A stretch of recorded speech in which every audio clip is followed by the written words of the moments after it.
नमस्कार, मैं रजत शर्मा। आज एक ख़ास वीडियो के साथ आपके साथ आया हूँ। भारत इतने पुरोधाओं का देश रहा है, इतने समाज सुधारकों का, इतने विद्वानों का, इतने चिंतकों की ये कर्म भूमि रही है, कार्यभूमि रही है कि इसकी कोई तादाद नहीं है अपने आप में। आप जिस क्षेत्र की बात करते हैं, वहीं एक महानुभाव अपना इतिहास लिए, अपने कर्म कहना चाहिए कि एक विस्तृत कर्म पृष्ठभूमि लिए बैठा हुआ है, जिनके बारे में अनगिनत साहित्य लिखा गया, बहुत सारे शोध हुए। हिंदुस्तान ही नहीं, दुनिया भर के कई देशों में जिनके नाम पर विश्वविद्यालयों की स्थापना की गई, फैकल्टीज बनाई गई, उन पर शोध किया गया, बहुत सारे थीसिस लिखे गए, कई ग्रंथ लिखे गए। लेकिन दुर्भाग्य यह है इस देश का कि हमें वैलेंटाइंस डे याद रहता है, हमें रोज़ डे याद रहता है, गुलाब दिन याद रहता है, मैत्री दिवस याद रहते हैं। अब तो कई सालों से मैं देख रहा हूँ कि father's day, mother's day, brother's day, sister's day, मतलब अनगिनत जो विदेशी छाप को महकाने वाले दिन और त्यौहार हैं, उनकी महत्ता बताने वाले जो ओकेजन्स हैं, उनकी हम बात करने लगे हैं।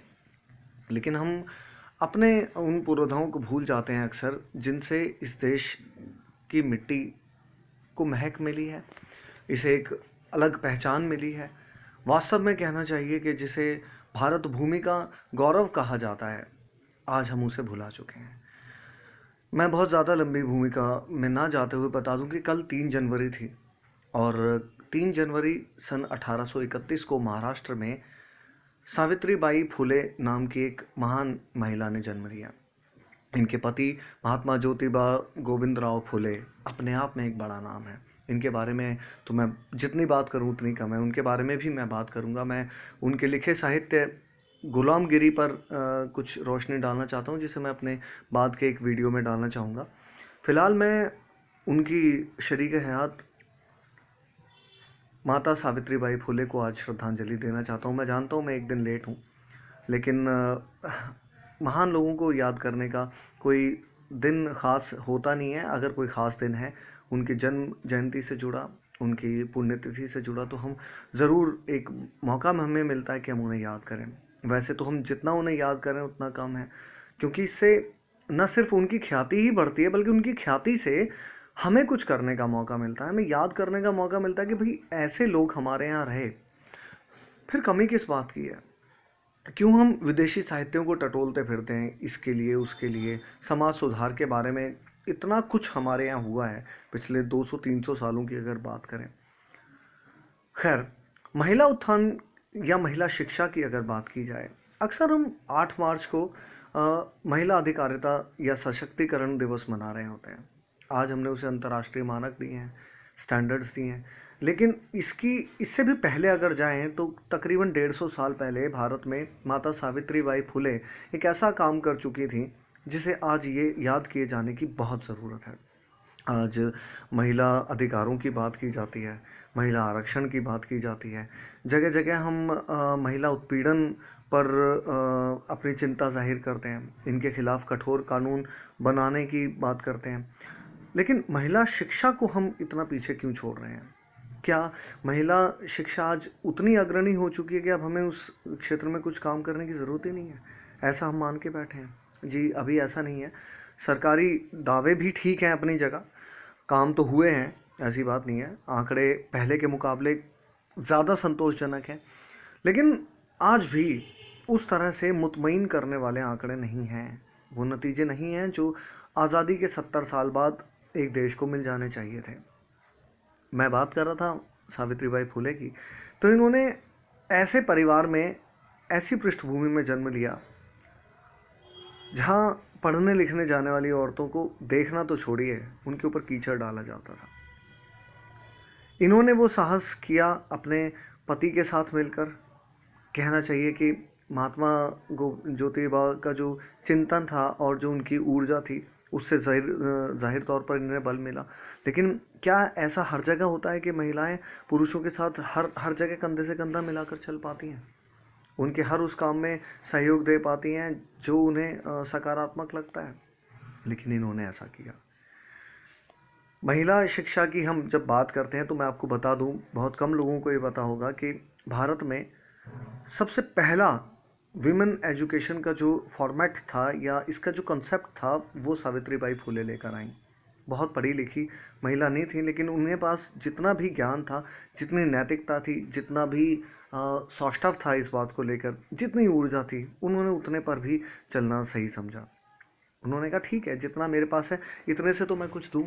पहला स्कूल लड़कियों के लिए माता सावित्रीबाई फुले के सानिध्य में खोला भारत में। पहले रचना महिला शिक्षा पर जो की गई, एक छोटे से कमरे से उन्होंने पुणे की एक हरिजन बस्ती से ये शुरू किया और आगे बढ़ते गए।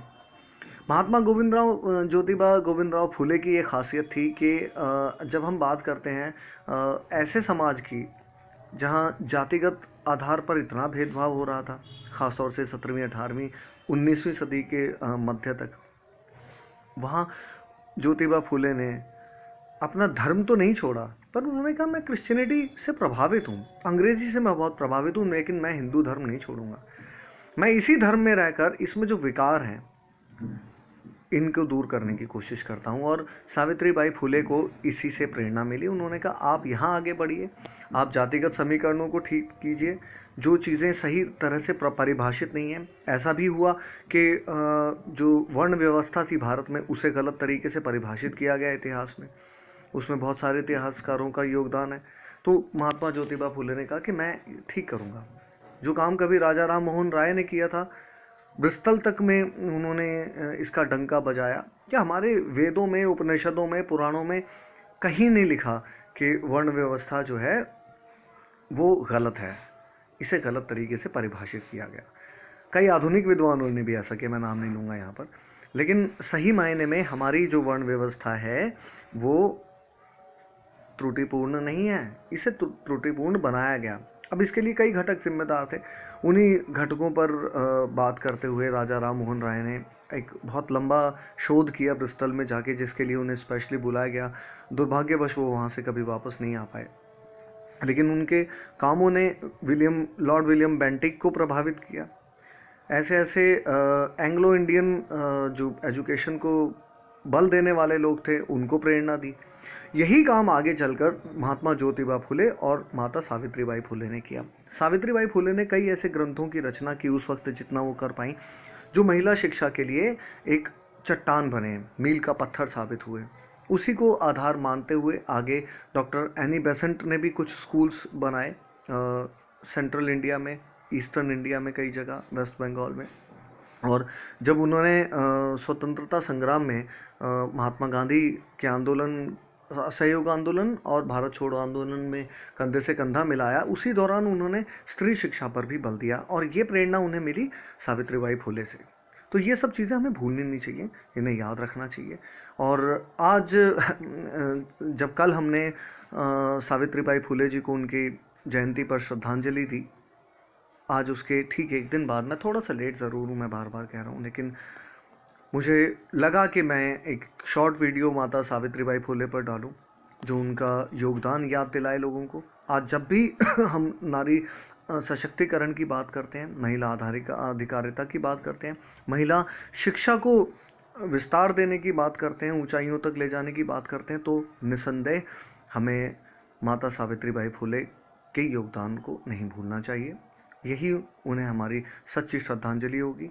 और हमें याद रखना चाहिए कि उस भारत में भी, जब गुलाम भारत कहा जाता है, जब हमारे पास नागरिक अधिकार नहीं थे, सशक्तिकरण नहीं था, औद्योगिक विकास नहीं थे, कृषि के क्षेत्र में भी हम वो कर रहे थे जो अंग्रेज़ सरकार चाहती थी, तब भी कुछ सामाजिक सुधार, कुछ नहीं, ऐसे बहुत सारे सामाजिक सुधार हुए जो देश में ही नहीं बल्कि विदेशों में भी गूंजे जाकर, चाहे वो धार्मिक स्तर पर हो, जातिगत स्तर पर हो, हमारे ग्रंथों को रीडिफाइन करने की बात हो, उन्हें सही तरह से परिभाषित करने की बात हो, ऐसे बहुत सारे काम किए गए और ये काम होते रहे।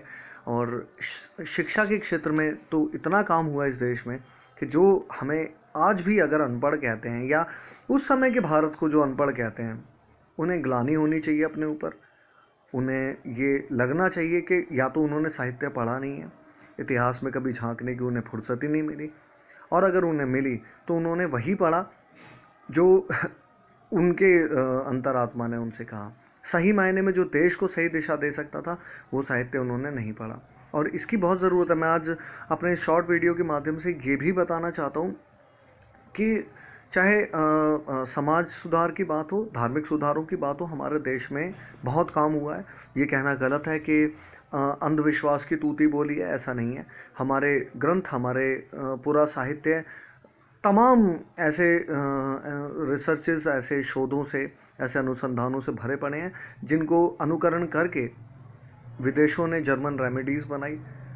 ठीक है, हमारे यहाँ बहुत सारे विदेशों की अगर बात करें तो ऐसे ऐसे शोध हुए जो भारतीय बल्कि वैदिक व्यवस्था को लेकर आधार बनाकर उनकी रचना की गई। बहुत सारे ऐसे मेडिकल साइंस में शोध हुए, स्पेस में ऐसे शोध हुए।